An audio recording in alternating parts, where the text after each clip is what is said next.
Bonjour à tous, avec l'aide de Dieu, nous allons étudier une sikha du Rabbi du volume 5 de l'Écoutez Sichot sur la paracha de Vayetse, la deuxième sikha. C'est ce qu'on appelle une sikha de Rashi, c'est-à-dire que le Rabbi va s'arrêter sur un sujet de la paracha et il va demander une question sur Rashi. En l'occurrence, la question sera comment ça se fait que Rashi ne donne pas une réponse à une question évidente. Seif Aleph, le Rabbi nous dit, comme on l'a déjà expliqué plusieurs fois, Rashi, sur son commentaire de la Torah, il enlève toutes les questions qui s'éveillent dans le sens simple des versets.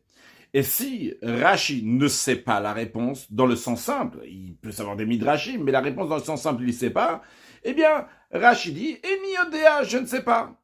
Et s'il y a des questions que Rashi ne répond pas, c'est parce que Rashi pense que c'est des réponses qui sont tellement évidentes que le Ben Hamesh le Mikra, cet enfant de 5 ans qui étudie le Chumash, il peut lui-même trouver la réponse à la question. Donc, il y a 3 options. Ou bien il y a une question, Rashi nous la répond. Ou bien Rashi ne sait pas la réponse, il nous dit « je ne sais pas ». Ou bien, troisième option, Rashi nous dit rien parce que c'est évident. Basé sur ces règles-là, le Rabbi nous dit « c'est pas compréhensible ». A priori, on retrouve dans une autre paracha un sujet très étonnant que les commentaires ont beaucoup discuté dans plusieurs livres.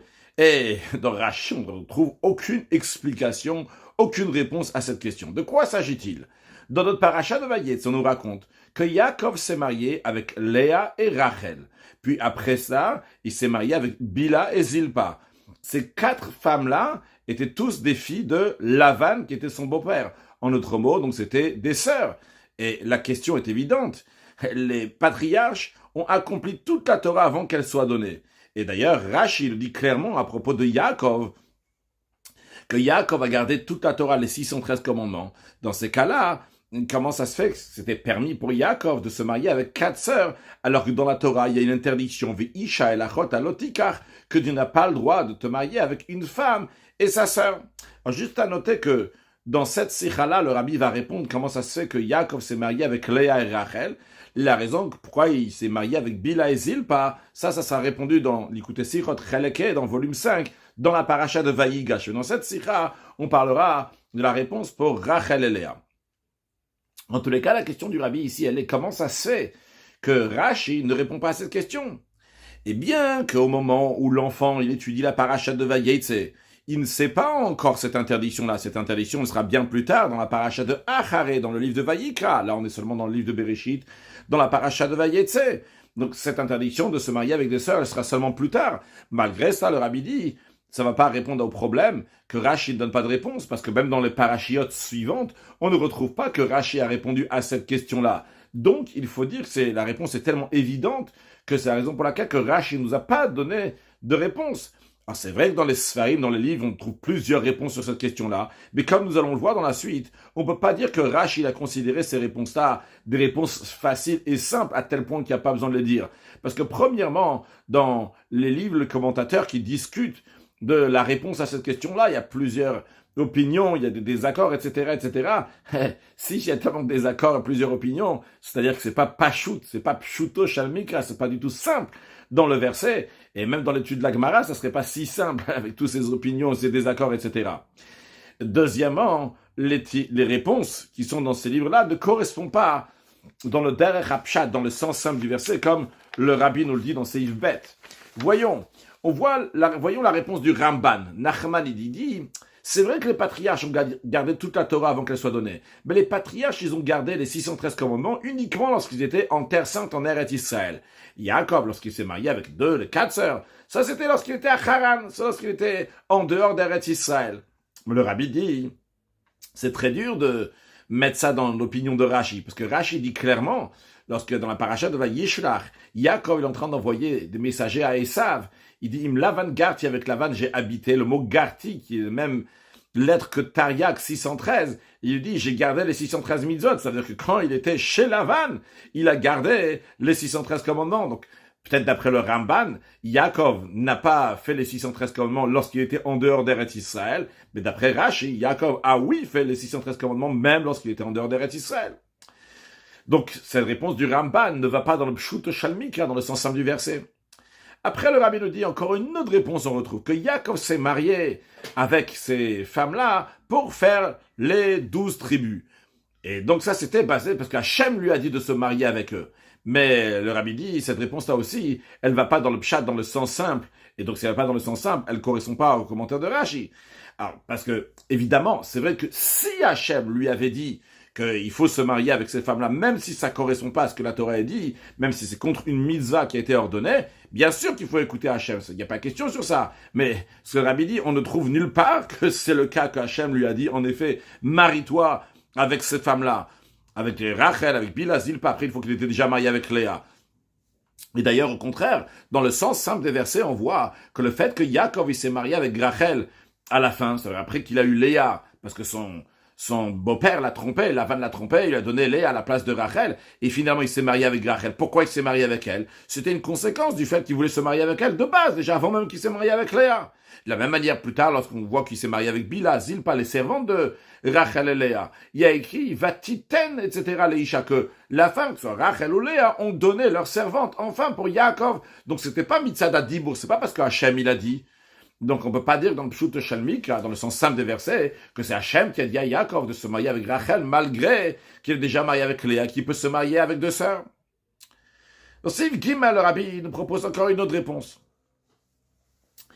En ce qui concerne les patriarches, qui étaient avant le don de la Torah, il y a une discussion. Est-ce qu'ils étaient considérés juifs à 100% ou pas? Je m'explique. L'expression, elle n'est pas à 100% ou pas, mais l'expression, elle est-ce que les hakel ou les hachmir? Est-ce que pour même être indulgent ou bien pour être mahmir? C'est-à-dire, on peut considérer qu'ils sont considérés différents de toutes les nations, de tous les bnei Noach, mais c'est les hachmir pour être strict, c'est pour être strict. Ils peuvent se rajouter sur eux des choses qui sont strictes, mais si ça va contredire des choses qu'ils ont le devoir de faire, déjà en tant que Ben Noach, ça ils n'auront pas le droit de le faire. Je prends l'exemple qu'on est en train de parler maintenant. Yaakov, est-ce qu'il aurait le droit de se marier avec deux sœurs ou pas? Alors si on dit qu'ils sont considérés juifs, les hakel, même pour être indulgents, eh bien les commentateurs disent Yaakov pourrait se marier avec ces deux sœurs-là. Pourquoi? Parce qu'ils disent comme ça. Vu que les patriarches ne sont plus considérés du tout comme des Bnei Noach, donc même les hakel, même pour être indulgents, même si ça va amener à une indulgence, eh bien, il pourra très bien se marier avec Rachel et Léa. Pourquoi? Parce qu'ils vont sur un autre détail. Ils disent, en plus de ça, Rachel et Léa, de la même manière, Bila et Zilpa se sont convertis avant de se marier avec Yaakov. Ah, et s'ils se sont convertis, eh bien maintenant, ils sont plus du tout considérés comme des sœurs. La règle, elle est que Ger Shenit Gayer, qui est Katan Shenolan Dabé, c'est une Gemara dans le traité Yebamot qui nous dit que quelqu'un qui se convertit, c'est comme un enfant qui vient de naître. Donc un enfant qui vient de naître, c'est-à-dire qu'il n'a pas de rapport avec l'autre. C'est-à-dire Rachel et Léa, Bila et Zilpa sont nés, en effet, chez Lavan, mais une fois qu'ils se sont convertis, ils sont plus considérés des sœurs, ils sont considérés comme s'ils sont renés maintenant. Leur naissance n'a aucun rapport. Rachel, elle a une renaissance, Léa, elle a une renaissance, aucun rapport avec sa sœur. Il n'y a pas ici de fraternité pour dire que Rachel et Léa sont des sœurs, ils se sont convertis. Et si on considère donc que les Juifs sont plus dans le critère de Bnei Noach, ils sont plus comme des goïms, et juste on est mahmir, ils vont rajouter des choses. Mais même les hakel, même pour être indulgents, en l'occurrence donc ici être indulgents dans le sens de dire que c'est vrai que si ils sont pas considérés totalement des juifs, alors leur conversion n'est pas totalement une conversion, c'est pas une vraie conversion, donc ils sont pas vraiment renés, ils ont pas une nouvelle renaissance, ils sont pas des nouvelles personnes, et donc en effet ils sont considérés encore des sœurs. Mais si on dit qu'on est méquille, on est indulgent dans le sens qu'on dit on va jusqu'au bout, et que les juifs, même avant le don de la Torah, celui qui se convertissait, est considéré juif à 100%, eh bien dans ces cas-là, il y a que les règles des juifs ici qui comptent, les règles des juifs, que lorsque il y a deux sœurs qui se convertissent, eh bien, ils n'ont plus de fraternité. De la même manière, d'ailleurs, le rabbi n'en parle pas ici dans la sikha, de la même manière aussi, un père et un fils qui vont se convertir, un frère et une sœur qui vont se convertir. Eh bien, ils n'ont plus de fraternité, ils sont considérés comme ceux qui venaient de renaître. Et d'après cela, donc, vous pourrez comprendre comment ça se fait que Yaakov, il a pu se marier avec ces deux sœurs-là, parce qu'ils n'étaient plus considérés des sœurs, ils sont renés au moment, une renaissance au moment de leur conversion, et ils sont tout à fait des nouvelles personnes. Ça, certains veulent l'expliquer comme ça, mais le rabbi dit, dans le pshat, dans le sens simple, cette réponse-là aussi, elle ne correspond pas. Le rabbi va nous dire 4 raisons pourquoi dans le pshat, dans le sens simple, ça ne correspond pas. Premièrement, dans le sens simple des versets, on ne retrouve nulle part, même pas en allusion, qu'avant le don de la Torah, le peuple juif avait d'autres lois que le Bnei Noach, que les nations. À part, évidemment, s'il y a écrit clairement que ils ont une certaine mitzvah, comme par exemple la mitzvah de Mila, la circoncision, et d'autres qu'Hachem leur a dit clairement de faire. Mais ça que les patriarches, ils ont fait les 613 commandements, ça c'était une rigueur qu'ils avaient pris d'eux-mêmes, c'est eux qui ont décidé de prendre ça. Et d'ailleurs, même cette rigueur qu'ils ont pris pour eux, ça n'a pas engagé leur descendance, que eux aussi vont avoir le devoir de garder les 613 commandements, comme on le voit d'ailleurs plus tard que Vayikach Amram et Yocheved Donato, que Amram, le père de Moshe Rabbeinu, s'est marié avec sa tante, avec Yocheved. On n'a pas le droit de se marier avec sa tante. Mais Amram s'est marié avec sa tante, c'était avant le don de la Torah, il n'y avait aucun souci sur ça. Donc même ce que les patriarches ils ont fait, ça c'est leur affaire personnelle, mais ça n'a même pas engagé les générations à venir. Et en tous les cas, ils n'avaient pas dans le pshat, dans le sens simple du verset, ils n'avaient pas un critère différent de tous les Bnei Noach.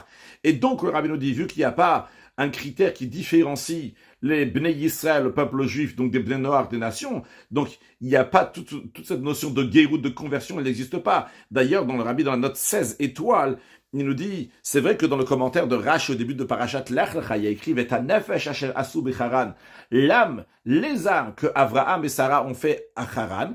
Et là-bas, il y a écrit que Avraham, il convertissait Mégaïr, les hommes, et Sarah convertissait les femmes. A priori, ça contredit ce qu'on est en train de dire ici. Il y avait, oui, une notion de conversion. Le rabbi est en train de dire dans la Sikha que dans le Pshat, il n'y avait pas de notion de conversion avant le don de la Torah, tandis que dans le commentaire de Rashi, qui est le Pshat, on voit qu'il y a, oui, une notion de conversion. Le rabbi dit non.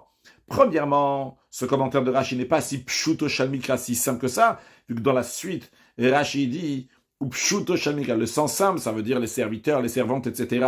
Et donc ça c'est pas référence à des gens qui ont été convertis. Donc déjà, c'est pas le pshat, le sens simple du verset. Mais deuxièmement, essentiellement, ce qui nous intéresse ici, que même quand Rashi est en train de dire Mégaïr, qu'Avram y convertissait, que Sarah Mégaïr est-elle convertissait, c'est pas ici qu'ils sont en train de changer l'existence de ces personnes-là, qu'ils vont changer de statut de Ben Noach, de non-juifs, vont devenir des juifs. Non, ce n'est pas le cas, car ça n'existait pas avant le don de la Torah.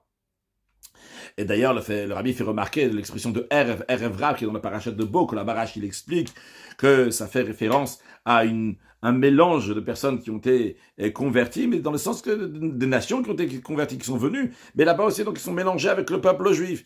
Alors, en tous les cas, à quoi ça fait référence lorsqu'on est en train de dire ici que Avram, il était Mégaïr, et ça était Mégaïr, et c'est pas une conversion dans le sens littéral de changer de statut, mais c'est dans le sens chez Ichnisam Tachat Kafé Hashina, comme Rachid a déjà dit avant, que ces gens-là, c'est des gens qui les a fait rentrer littéralement sous les ailes de la divinité. Il les a fait rentrer, donc, dans la Shrina, dans la Gdusha, dans la sainteté, que ça aussi c'est appelé une conversion, non pas une conversion mamash, une vraie conversion, parce qu'encore une fois, avant le don de la Torah, il n'y avait pas de vraie conversion. Mais vu que Rashi a déjà expliqué au début de son commentaire l'idée de Asher Assouk, c'est-à-dire qu'ils ont fait ces âmes-là, qu'Avraham et Sarah ont fait ces âmes, c'est quoi qu'ils les ont mis sous les ailes de la Shrina de la présence divine.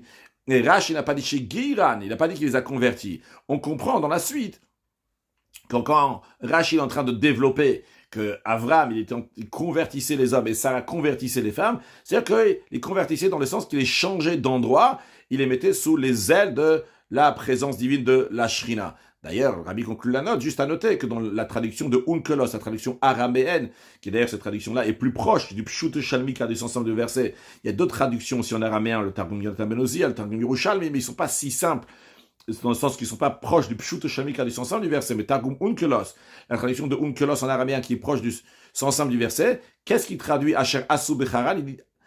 Il dit Shabidou Leoraita, qu'ils ont été Meshabet, qu'ils ont soumis à la Torah. Il dit pas des gaïrous qu'ils ont convertis ou des gaïrouns. D'ailleurs, dans Targum Yonatan Ben Ozia, l'Yerushalmi, là-bas, il dit oui, la notion Asher Asu qu'ils ont fait, qu'ils ont converti. Mais dans Targum Onkelos, il dit des Shabid, donc ils ont soumis, qu'ils ont ramené à la Torah, donc au sujet de la Torah. Donc en tous les cas, c'est pas une conversion dans le sens littéral. Continuons dans la Sikha même, dans le pnim de la Sikha.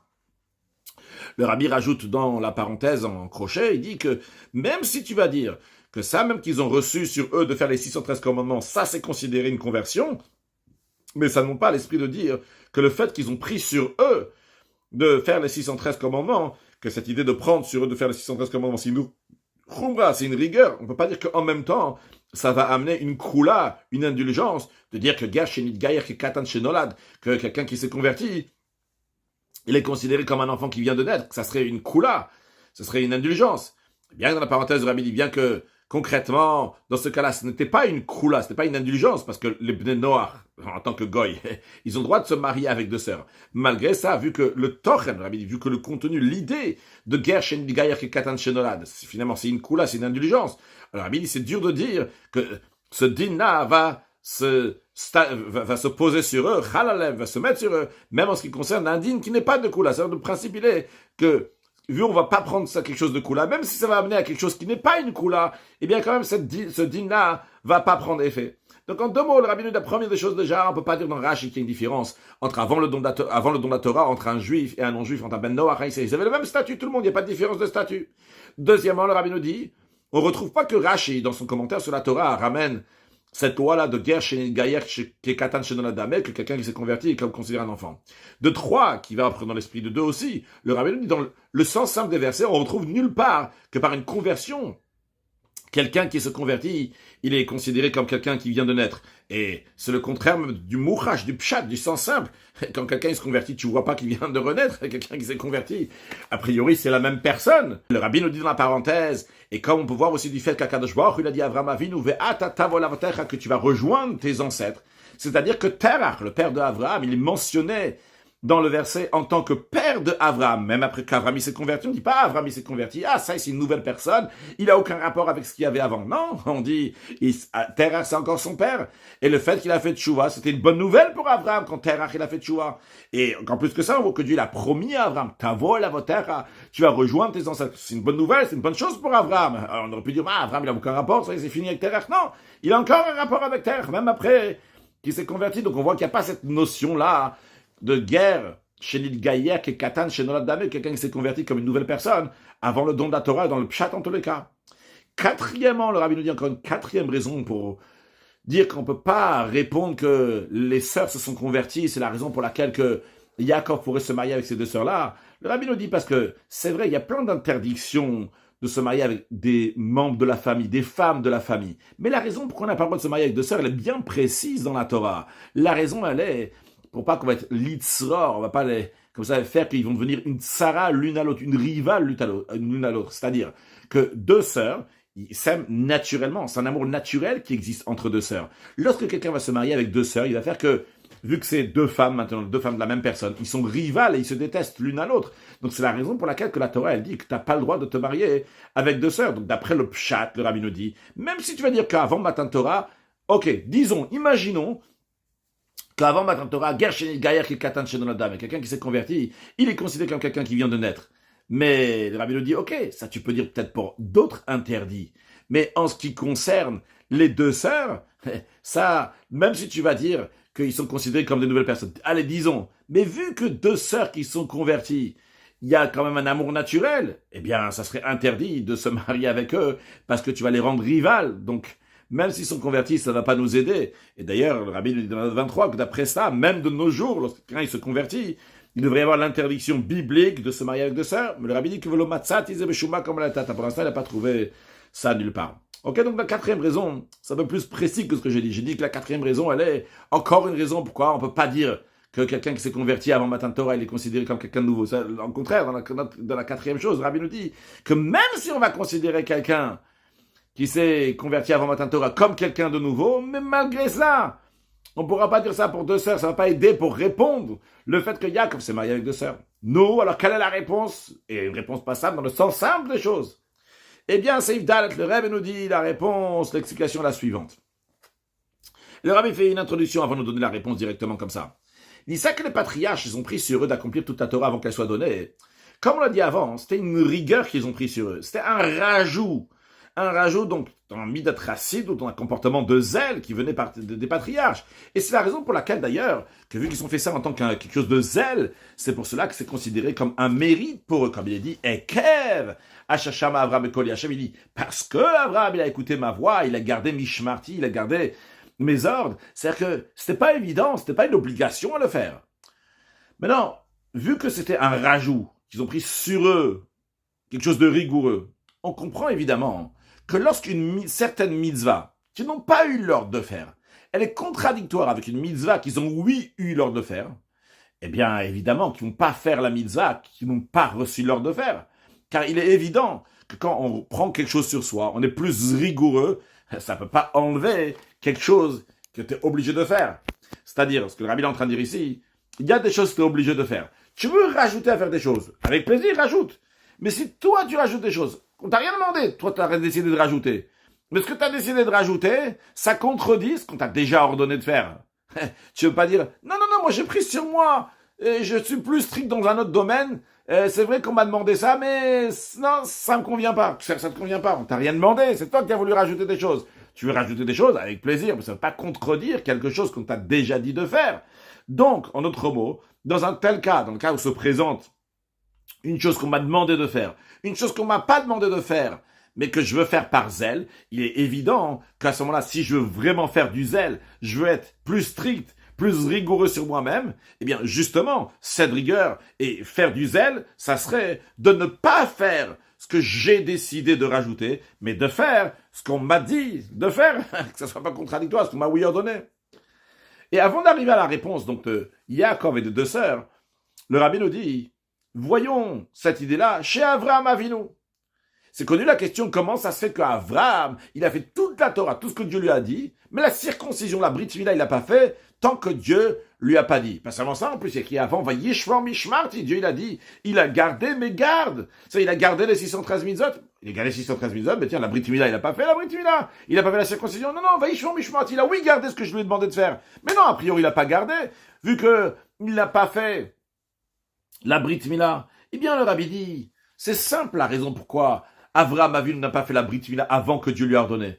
Pourquoi? Parce que avant tout, Avraham était un Ben Noach. Un Ben Noach, il était donc un goy, un non-juif ordinaire, donc littéralement ce qu'on appelle fils de Noach, donc toute la descendance de Noach, il n'était pas juif, et il devait faire les lois noachides. Parmi les lois noachides, il y a l'interdiction de faire couler du sang. En effet, sur le verset Ve'ach et dimchem le nafshatech amedrosh, que Dieu il dit, attention, si vous voulez faire couler du sang, je vais l'exiger, je vais vous demander des comptes. Rachid dit, qu'est-ce que ça veut dire dimchem, votre sang? À chofer dam atzmo, celui qui fait verser de son propre sang. Dans le pshat, qu'est-ce que cela veut dire dans le sens simple? Eh bien que quelqu'un n'a pas le droit de faire couler de son sang. Même s'il n'a pas amené chas v'shalom au contraire de la vie, ça ne va pas amener à un suicide. Comme l'ordre qu'il y a juste avant, quand il dit damol otochel en ce qui concerne donc les animaux, que Rachel explique là-bas que c'est dam minachai, donc le sang donc du vivant, on n'a pas le droit de manger. Ici, c'est dam qu'on fait couler, ce sang-là qu'on fait couler, c'est du sang de la personne, même si la personne, pas seulement, ne va pas mourir, même si juste elle ne va pas tomber malade. Même pour ça, ce serait interdit de faire couler du sang. C'est la raison pour laquelle Avraham, en tant que Ben Noach, il avait cette loi-là à respecter, de ne pas faire couler du sang. Donc Avraham, bien qu'il a pris sur lui de faire les 613 commandements, il a pris du zèle, il n'y a pas de souci. Mais ça ne peut pas contredire un ordre que Dieu t'a donné. Dieu t'a donné en tant que Ben Noach, un ordre de ne pas faire couler du sang. Tu veux faire du zèle, fais tout ce que tu veux. Mais ça ne peut pas contredire un ordre que Dieu t'a donné. Dieu t'a dit de ne pas faire couler du sang, toi tu veux faire la circoncision. Ben non, tu veux pas faire du zèle. La circoncision, au contraire, tu veux faire la volonté de Dieu avec zèle, eh bien justement, ne fais pas la circoncision et garde ton sang. Faire couler du sang, il aurait transgressé l'interdiction de shfichat dam, de faire couler du sang, par sa propre circoncision, en plus que dans le cas d'Avraham, ça amène même à une maladie, et c'est même un danger dans le cas d'Avraham de faire la circoncision. Maintenant, après, qu'Akadosh Baruch Hu lui a dit de faire la Brit Mila, alors quand Dieu lui dit, fais la circoncision, à ce moment-là, c'est-à-dire que Dieu lui a dit, je mets de côté l'ordre que j'ai donné à tous les Bnei Noach de ne pas faire couler du sang, et je te dis, à toi, eh bien, fais oui la circoncision, fais oui couler du sang pour toi, ça va être une mitzvah. Donc, on voit qu'Avraham, il avait fait du zèle, mais ce zèle-là ne pouvait pas être sur le compte de quelque chose que Dieu lui a déjà donné de faire. Donc, le Sheva Mitzvot de Noach, et dans ce contexte de Mitzvot de Noach, il a l'interdiction de faire couler du sang. Continuons dans ces faits. Encore, continuons dans cette introduction avant d'arriver à cette raison pourquoi Yaakov s'est marié avec deux sœurs. Le rabbi nous dit, en plus des mitzvot que les Bnei Noach, ils ont été ordonnés par Dieu, il y a encore d'autres choses qui sont donc des barrières que ont pris sur eux les Bnei Noach, qu'ils ont pris d'eux-mêmes. C'est pas Dieu qui a donné, mais ça a pris la même force par le fait que eux-mêmes, les Bnei Noach, les non-juifs, ils ont pris sur eux. Et comme d'ailleurs Rashi le ramène dans le parachat de Vayishlach, lorsque Shrem, il a pris Dina, eh bien, qu'est-ce que Rashi dit là-bas, donc ils étaient complices, toute la ville de Shrem ont été complices dans ça. Il dit parce que les nations, ils ont pris sur eux, ils ont gadrou atsan minarayot, ils ont mis des barrières dans les relations interdites à cause du maboul, à cause du déluge. C'est-à-dire que quand il y a eu le déluge, ils ont réalisé donc la gravité de leur comportement et ils ont pris sur eux de faire très attention à Rayot, aux femmes interdites à l'adultère. Dans ça même, dans ce contexte-là, il y avait aussi donc le fait de ne pas se violer une fille, comme c'était le cas donc de Shrem qui a pris Dina, et il a pris Dina par violence, Et il a violé cette fille. Donc c'était une interdiction qu'ils avaient prise sur eux, les nations. Et c'est la raison pour laquelle que là-bas, ils étaient tous complices, ils étaient tous coupables, parce qu'ils n'ont pas jugé. Donc le fait que Shrem s'est comporté d'une telle manière. Donc le rabbi il dit, qu'est-ce que Rashi veut dire quand il dit que Aumot Gadouat Samina Arayot, que les Umot, les nations, ils ont pris sur eux de ne pas faire des relations interdites. C'est même des choses qu'ils n'ont pas été ordonnées, comme par exemple de ne pas kidnapper Dina et la violer. Ça, c'était quelque chose ils avaient pris sur eux de ne pas faire. Donc ce que le rabbi veut dire ici, qu'en plus de cette loi noire, il y a des choses que les nations ont pris sur eux-mêmes, certaines choses. Encore un autre exemple, le rabbi nous dit, on retrouve Rashi, donc le Makomacher, le rabbi nous dit, donc c'est à la fin de Parashat Noach, qu'on dit que Terach il est mort à Haran, et on dit pourquoi on dit là-bas la mort de Terach, Terach il est mort bien plus tard, pourquoi on le dit déjà à la fin de Parashat Noach.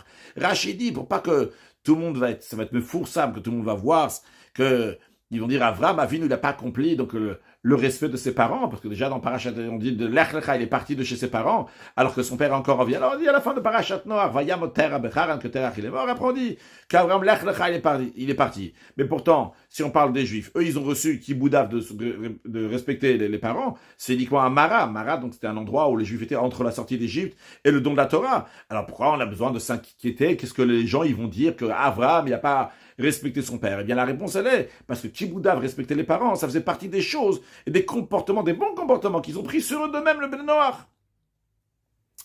Et le rabbi nous dit, ces choses-là qu'ils ont pris sur eux-mêmes, encore plus, ces choses-là qu'ils n'ont pas pris sur eux-mêmes, qu'ils n'ont pas été ordonnés, qu'ils ont pris d'eux-mêmes, eh bien, après qu'ils ont pris sur eux, ça a un tokef, c'est une détermination dans les lois de Bnei Noach, et d'après la Torah, ça prend effet aussi, à tel point que s'ils vont transgresser sur ça, ils vont être punis, que ce soit bidé Shamaïm par le ciel, ou bien que ce soit bidé Adam par les êtres humains.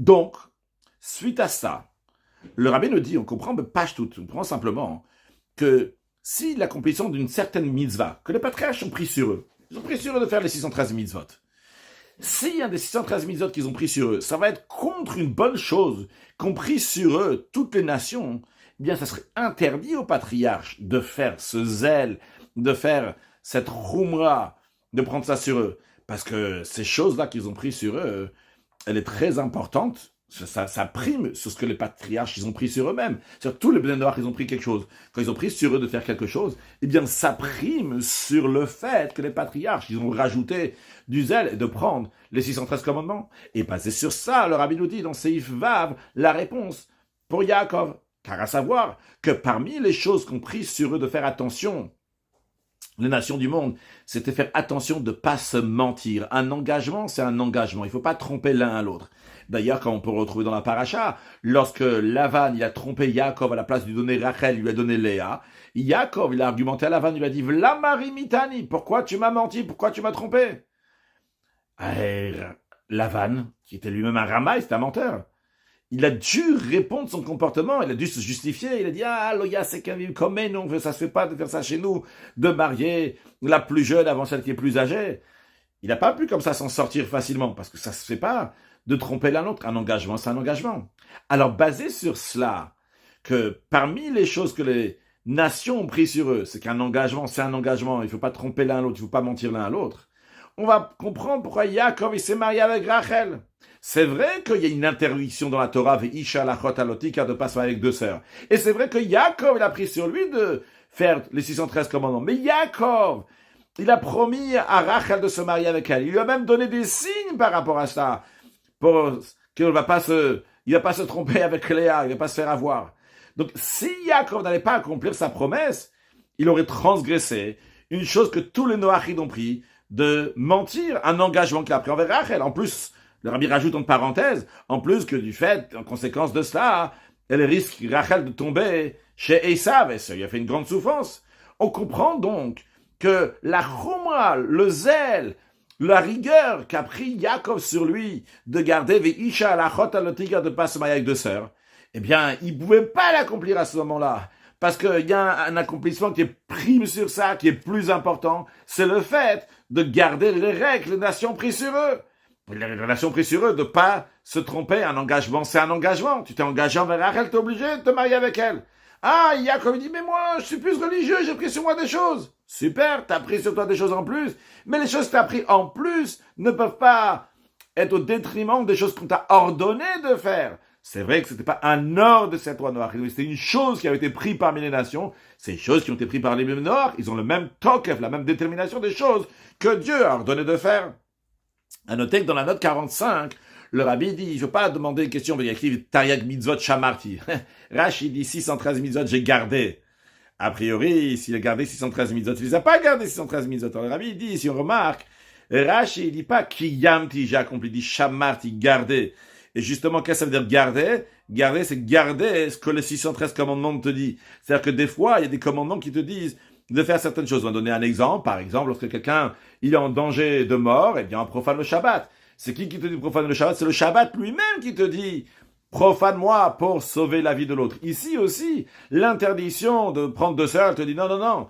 Moi, tu veux me garder à moi, tu dois écouter l'engagement qui est maintenant actuellement chez les Bnei Noach, de pas se mentir, un engagement, c'est un engagement, et tu dois le faire. Donc, par cela, il a shamarti, il a gardé, pas kiyamti, il a accompli, il a gardé ce que les 613 commandements disent de faire.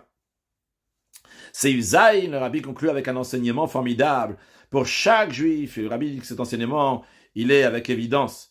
Lorsque quelqu'un, il veut être strict sur lui-même, faire des choses de hidour, d'embellissement de mitzvot, de Torah, etc., tout d'abord, il doit faire attention que ça va pas être fait sur le compte de quelqu'un d'autre, de manière que ça va être au détriment de quelqu'un d'autre.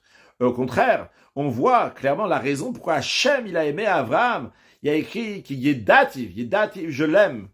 Pourquoi? Essentiellement, c'était pas parce que lui, il a accompli toute la Torah, donc la Torah soit donnée. Mais comme il est dit, le manachiyet savet banav. La raison pourquoi Hachem il aime Abraham, parce qu'il va ordonner à ses enfants et sa maisonnée, après lui, qui vont garder le chemin de Dieu pour faire tzedaka ou mishpat, pour faire la charité et la justice. C'est-à-dire que le peuple juif, les enfants de Abraham, toutes les générations, ils vont faire la charité l'un à l'autre. Et comment ils vont faire la charité l'un à l'autre? De manière de mishpat, de justice. Et quand la chassidoute, elle explique quel rapport de tzedaka ou mishpat, quel rapport de justice avec la charité, c'est deux choses différentes. Eh bien, la chassidoute explique que la personne, elle doit se juger. Elle doit juger combien me revient, combien je mérite d'avoir. Hey, chacun se connaît, il sait très bien combien il mérite. Et le rabbi ne veut pas dire combien. Eh bien, une fois qu'il a fait ce mishpat, il va se juger. Il va donner tout le reste à l'autre. Il va dire, moi, qui suis-je? Donc il va donner beaucoup à l'autre. Et de la même manière que c'est matériellement que le peuple juif suit le chemin d'Abraham, de la même manière aussi spirituellement. Lorsqu'il y a un juif qui ne connaît pas le judaïsme, il y a besoin de lui donner la tzedaka, la charité spirituelle, lui raconter du judaïsme, lui montrer le chemin dans lequel il faut aller. Eh bien, quelqu'un d'autre du peuple juif, qui a les moyens, qui a la possibilité de le faire, il ne veut pas dire, moi, je vais m'occuper avec d'autres choses pour mon temps à moi, pour que moi, je vais m'élever dans mon étude de la Torah, moi, je vais m'élever dans ma prière. Mais il doit se faire un jugement. Il doit réfléchir en quoi moi je suis plus important et mieux que l'autre, à tel point que moi, je dois avoir tous ces hidurim, tous ces embellissements spirituellement. Et à cause de ça, ça va empêcher un autre juif les sujets qui lui sont strictement nécessaires. Je dois mettre de côté mes sujets et aller m'occuper de l'autre, comme Yaakov. Et il aurait pu dire, moi, je vais faire les 613 commandements. Il y a des autres choses à faire, des choses ça, mais ça, c'est, laisse tomber. Non, ça, c'est des choses qui sont nécessaires, strict nécessaires. Tu es obligé de faire le strict nécessaire. Le rabbi conclut la sikha avec ses ifrets. Voir comment rattacher ça avec toute la sikha. C'est tout simplement le rabbi lui d'aller faire miftzat tfilin, d'aller partager du temps pour mettre tfilin à d'autres juifs. Le rabbi nous raconte dans notre paracha à propos du travail de Yaakov avec les maklot. Le système de bâtons qu'il a fait pour que il va avoir donc du bétail qui va enfanter certaines couleurs. Et c'est expliqué dans le Zohar que ça, c'était comme le tfilin. Donc, le tfilin, il y a quatre parties. Il y a chesed et gvura, la bonté et la rigueur. Et donc, il y a deux côtés, le côté droit, le côté gauche. C'est expliqué. Donc, il y avait certains bâtons qui étaient humides, ça représente le chesed, des bâtons qui étaient de couleur rouge, donc qui représentent foncé, en tous les cas, qui représentent donc la rigueur. Bon, le Zohar, il explique que ce que Yaakov a fait, ça correspondait au tfilin. Alors, le rabbi dit, Kanama comme le Horeshuf. Donc, à nouveau, d'éveiller, de rappeler à tout le monde. Le rabbi a dit, parler ça en Tafshin Chafret. Donc, c'était en fin 1967. Donc, c'était après la guerre des 6 jours. Donc, juste avant la guerre des 6 jours, le rabbi, il a demandé qu'on va mettre des tefilines à tous les juifs, et particulièrement aux soldats, et tous les juifs partout où ils sont pour renforcer la sécurité du peuple juif et la crainte des nations sur le peuple juif. Donc, le rabbi dit de rappeler, donc, de renforcer Mitzat Tfilin, la campagne de tfilin, de s'efforcer de toutes sortes de manières qu'encore un juif va mettre des tfilin. Et particulièrement la situation actuelle, le rabbi nous dit, mettre des tfilin à notre juif, c'est pas juste une tzedaka spirituelle, même une tzedaka matérielle. Parce que chaque fois qu'on rajoute dans mettre des tfilin, ça rajoute dans Viyaru, Mimeka, que les nations vont avoir peur, comme ça la Gemara elle dit, que les nations vont voir qu'il y a le nom de Dieu sur toi, ils vont te craindre. On dit, c'est quoi qu'ils vont te craindre? Il dit, ce qu'ils vont te craindre, c'est le Tfilin Shebarosh. Ils vont voir quoi? Ils vont voir Tfilin Shebarosh, c'est ça, donc en conséquence, qu'ils vont te craindre. Et ça va aider aussi, Taraf Zroaf Kod Kod. Donc, c'est dit à propos des enfants de la tribu de Gad, quand ils faisaient la guerre, ils arrachaient le bras avec la tête. Donc, c'est ce que les soldats, ils ont besoin de faire chez les ennemis.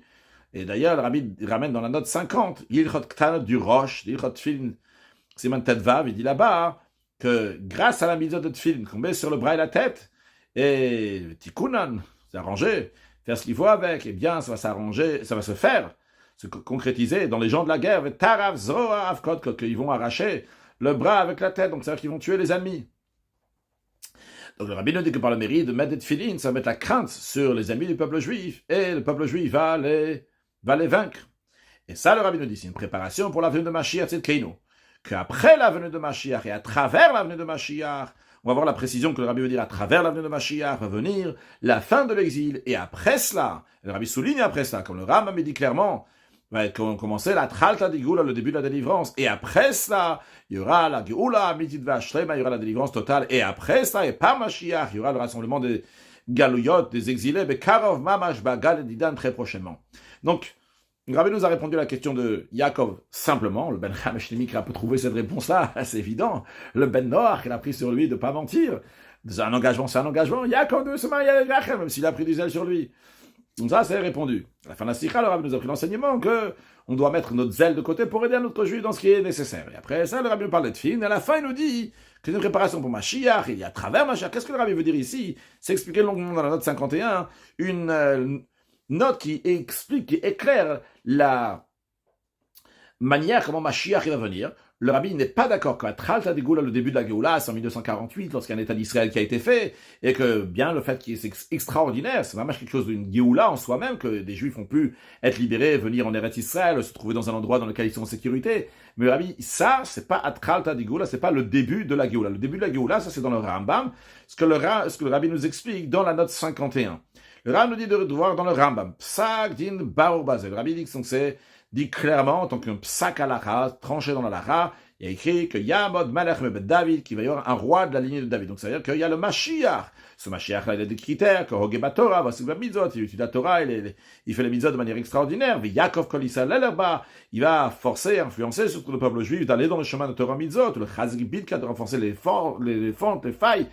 Il peut y avoir dans Torah mitzvot, Yilchom Ilchem et Hashem, et faire les guerres de Dieu. Asa Aveitziyah, s'il a fait la réussite, ou Balamigdash Bimkom, il a construit le temple à son endroit, avec Kibetz Nitre Israël, et il a rassemblé les Nitre Israël, etc. On sait donc c'est le Mashiach Bevadaï. Donc le rabbi dit ici que c'est dans la halakha, c'est comme ça que ça se passe la venue de Mashiach, et c'est important de préciser que dans le Ram, même l'ordre des choses est aussi important. Et le rabbi dit qu'en ce qui concerne cette halakha dans le Ram, il n'y a personne, aucun décisionnaire qui est en désaccord avec le Rambam. Et c'est connu la règle. Il ramenait dans Mishneh la Melech, dans Chokilaim, et dans tous les Sfarim qui ramènent dans ce Dechemet, donc les Aposkim, que lorsque ceux qui expliquent le Rambam, ils ne sont pas en désaccord avec le Rambam, c'est une preuve qu'ils sont d'accord avec les paroles du Rambam. Donc, en d'autres mots, cette halakha du Rambam, qu'il n'y a personne qui est contre le Rambam, ça veut dire que avec le Rambam, il y a aussi le Ravad qui est toujours lui en désaccord souvent, il le dit, contre le Rambam, ici il n'est pas en désaccord, donc il est d'accord avec le Rambam. Le Kesef Mishneh, c'est le Bet Yosef, Rabbi Yosef Karo, donc le Mechaber du Shulchan Aruch, le Radbaz, etc. Tous les commentateurs, ils sont d'accord avec le Rambam. Tous les décisionnaires sont d'accord avec le Rambam.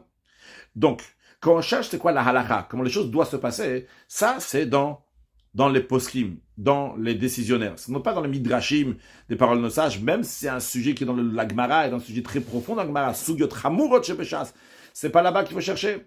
Qu'est-ce que le rabbi veut dire par là? Parce qu'il y a certains qui viennent ramener, donc ce qui est écrit dans Sanhedrin, que quand Eretz Israël va recommencer à fleurir, qu'il y aura des arbres, va être réhabité, c'est un signe clair de la vue de Mashiach. Ou bien qu'il y a écrit dans l'Yerushalmi Resh Brachot, qu'à propos de Esther là-bas, on me dit que la Géoula, c'est Kayel Tashachar, c'est comme à l'époque de Mordechai Esther, qui est comme ça s'élève Kima, doucement, et par étapes. Donc il y a ci qui arrive, après il y a encore ça, et finalement, après, il y aura la venue de Mashiach. Le rabbi dit, Bevad, c'est sûr que le Rambam, il connaissait tout ça, et c'est écrit dans Sanhedrin, dans Yerushalmi. Et le rabbi dit, je suis étonné qu'il y a quelqu'un qui va dire que lui comprend mieux ce qui est écrit dans la Gemara Sanhedrin, et c'est lui qui est en désaccord avec ce que le Rambam dit, le Rav, de le Mechaber, etc. Le rabbi nous dit, ça c'est en plus de l'embrouille et du flou, et de ce qu'on échange des choses, alors qu'il s'agit d'une Géoula, d'une délivrance d'un individu, ou plusieurs individus, ou bien même de nombreux groupes. C'est quoi leur Géoula qu'ils ont? C'est pas une Géoula de galout, c'est pas une délivrance de l'exil, mais c'est une délivrance mina meitzar ve'ashivya, de l'étroitesse, de l'emprisonnement qu'ils avaient. Bien que ça aussi c'est appelé une Géoula, comme Rashi le dit clairement dans Megillah Daf Yud Zayin Amud Bet.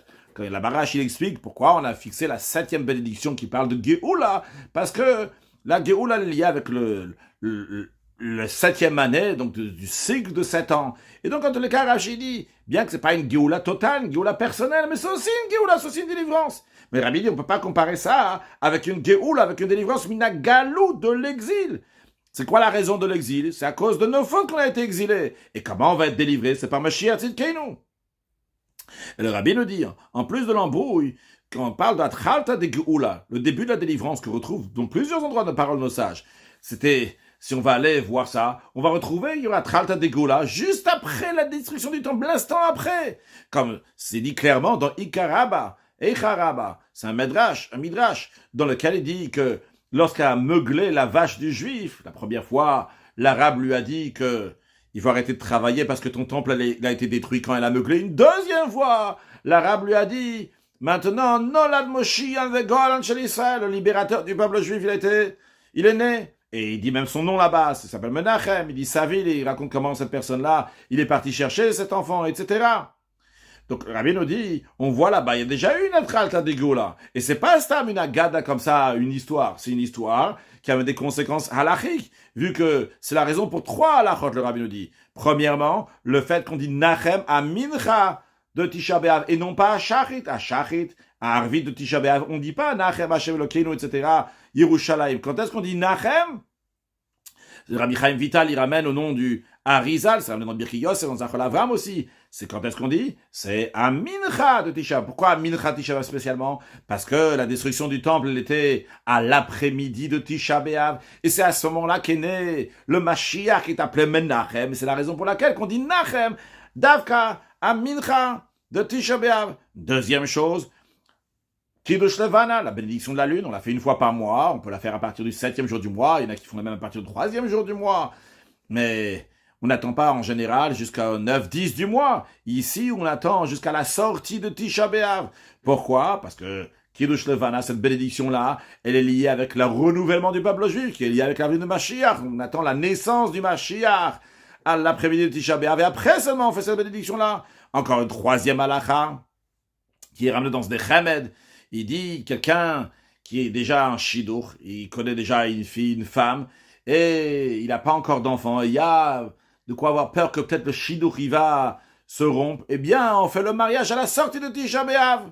Parce que c'est bon, il y a déjà une étape importante qui s'est passée, il y a la naissance du Mashiach.